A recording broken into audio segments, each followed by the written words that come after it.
This is the pre-facelift of the Hyundai Palisade. What is the Hyundai Palisade, you may be asking? Well, the Hyundai Palisade is a full-size 7-seater SUV. It's a luxury vehicle inside and it looks superb outside, and you're about to watch a full detailed walk-around review of it.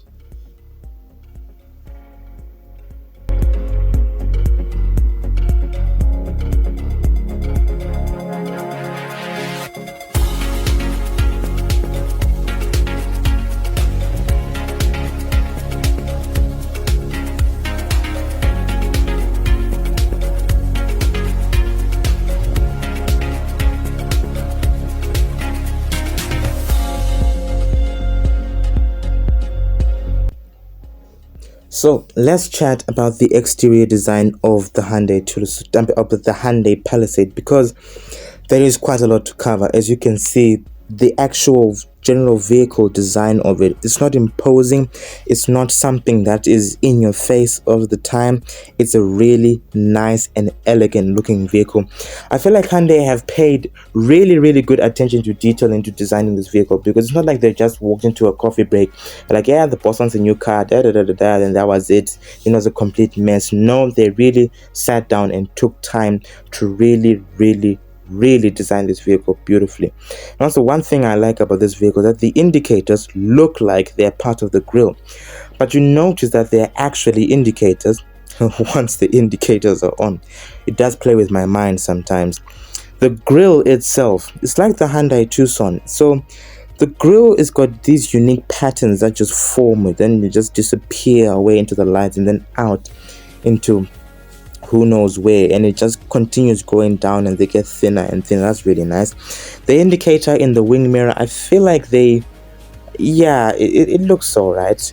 You've got two full set of 20-inch alloy wheels all around the vehicle. Down the side here, the vehicle does look really elegant. I do like the chrome accent that runs right around the vehicle by the windows there all the way down to the C-pillar. That looks really good. And this vehicle is enormous. Like, it is huge, I tell you. And it just looks so elegant with these rims as well. Moving on to the rear of the car. The rear is my least favorite part. I feel like they could have done better to it. It's sort of like they just put a massive slab of back into it. But, I mean, look, you're not going to really spend most of your time looking at the back of this vehicle. So that's a shame for the cars that will be traveling behind you. Got a full set of LED tail lights except for the indicators. You've got Hyundai Palisade up at the back there. You've got a shark fin aerial as well. But in theory, the actual look of the Hyundai Palisade is absolutely brilliant. So let me know what you think of the design in the comment section below. Do you think they've done enough, or do you think that they could have done a bit better, or do you think they did a little bit too much? Just let me know in the comments, because I think they did a fantastic job into designing this vehicle. It just looks absolutely sublime, don't you think so?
Righty-ho, we move on to the interior of the Hyundai Palisade. So the interior design is pretty much as special as the exterior design. I do like the way Hyundai have taken a completely different approach to designing an interior. That just went all out in the way they designed it. and I really do like it. I like the way the infotainment system and the digital driver display are all engaged. Speaking of infotainment system, this is how it looks like. So it's a massive 10.5-inch display. It's a color touchscreen as well.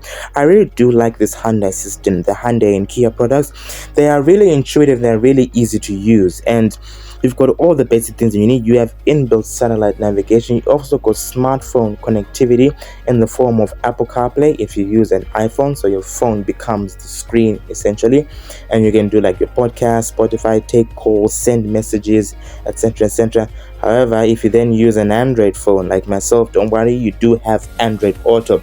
However, there's a problem, is that for some reason there's this massive blank here that says Android Auto, and I don't know why it's only for Android phones. So us poor Android users have to use the smaller display, whereas Apple users have to use a larger full screen integration. Anyways, you have inbuilt satellite navigation. It is really, it's okay. However, you always have to reset it every single time you go to a different country, so otherwise it doesn't read very well. You've got soft touch finishes along the door, right by the armrest. There is padded in soft yielding leather along with the center console. However, the center console does look on the firm side, though.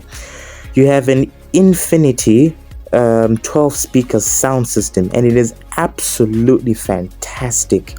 Down the center here, I don't know what to describe it. So obviously underneath there is storage, but the way it feels, like I've never actually felt that, but it looks like it's supposed to be wood grain, but then they decided to make it something else. And the center inside that little bin there, you got a USB port and a 12-volt outlet as well. You do have a wireless phone charging pad and 2 cup holders in there as well, so they will fit a medium-sized coffee. You do have a reasonably sized center console with another USB port in there as well. The glove box is made up quite small, and it is filled by the enormous manual, but I think you can fit quite a lot of things in there. In the doors as well, you do have cup holders in the doors. They are decently sized, and underneath the center console, since this is a floating center console, you do have storage underneath there, so you can put things like you do then have dual zone automatic climate control, and you also have heated seats for the front row and the second row. And at least they put heated seats in the second row, because unlike other cars, they only have cooled seats for the second row. You do have automatic gear shift by wire, so you don't necessarily have a traditional gear shifter that runs from the center console into the gearbox, so it's all done electronically.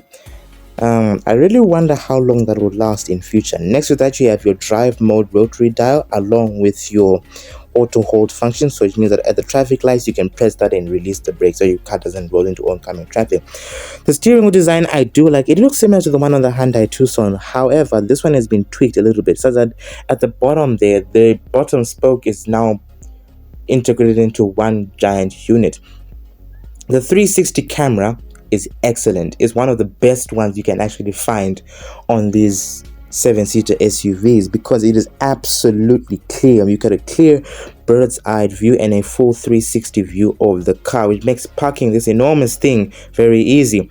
The digital driver's display is pretty clear and pretty crisp. I do like the fact that they've added some futuristic design along with old school by putting analog dials, even though the whole thing is just a screen. In the center there, it shows you critical information, tire pressure monitoring system, your ADAS, your safety features. You can disable them using that screen as well. It's actually really easy to read, and at night they dim themselves so that you don't end up getting blinded by them. If you put the car into sport mode, they do change to red, so that to warn you that your legs are about to snap. I'm just joking, but they do look nice when they're in sport mode as well. You also have different drive modes like Smart, Comfort, Eco, and Snow. Whenever you turn on the indicator, there are small cameras that are mounted beneath the wing mirrors, so you can actually see, so you can actually see where your wing mirror can't see, along with the other side as well.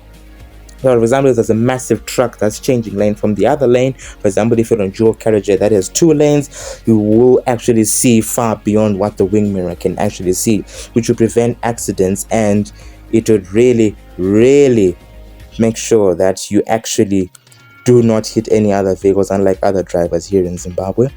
On the right hand side of the steering wheel, that's where you'll find your safety features.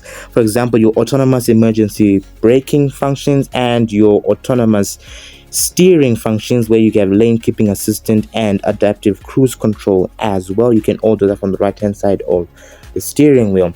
The self-centering assistant does need a bit of calibration, because sometimes it reads the lines and gets it right, and sometimes it doesn't. These Korean systems just need a bit of work. But all in all, the interior of the vehicle in the front looks absolutely fantastic, and it would be a fantastic place to be for a long distance drive. Moving on to the second row of the Hyundai Palisade, and it is humongous. And as you can see, this particular car is fitted with the optional captain chairs. Obviously, you pay extra for them, which makes it really, really nice, and it gives you an executive experience, meaning that you feel like you're special since you're in one chair. It gives you some sort of a private jet experience, even though you're just in a massive SUV, which is really, really nice. Which means that there's also a gap in the center there, which means that if you want to go to the third row, just jump out and go. You have map pockets on either side of the seat backs, which can hold quite large items actually, and on the side of them you have some nets as well. We can store some stuff like your mobile phones or something, which is really good. On the side of the seats, you do have single zone climate control here at the back, unfortunately. However, you do have heated seats at the back as well, and cooled seats, which is really nice. Oh, I also forgot to mention, in the front you actually have a massage function, but it only works for the driver's seat, unfortunately, but which is really nice to have, really. You have a 12-volt outlet and a 220-volt AC inverter, which means that iPhone users never have batteries, so you can always impress them by charging their phones. It means they can just plug in their little chargers in there, which is really, really good. And also you can charge your laptop and do some work in the back of the vehicle. However, this is an American style plug, so in Africa it won't really work. In the third row, yes, this is a 7-seater SUV. Well, this particular one is a 6-seater since it has the captain chairs, but the third row is actually really special. And you can actually fit 3 people in the third row, which is actually quite rare.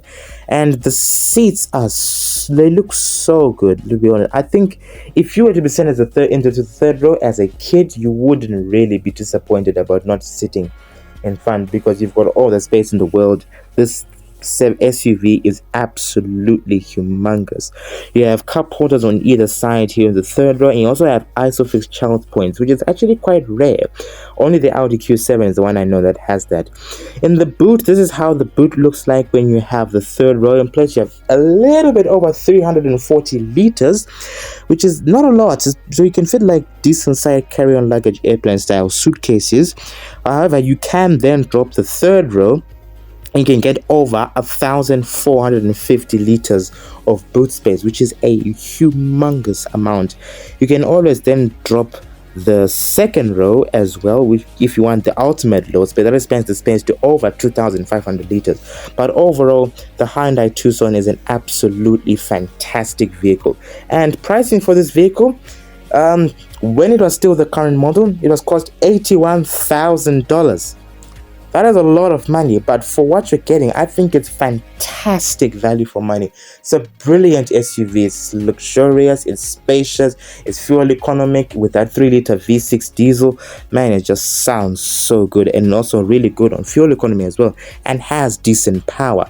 So the Hyundai Palisade, should you buy one? Should you shortlist it? Or should you avoid it? Or should you consider it?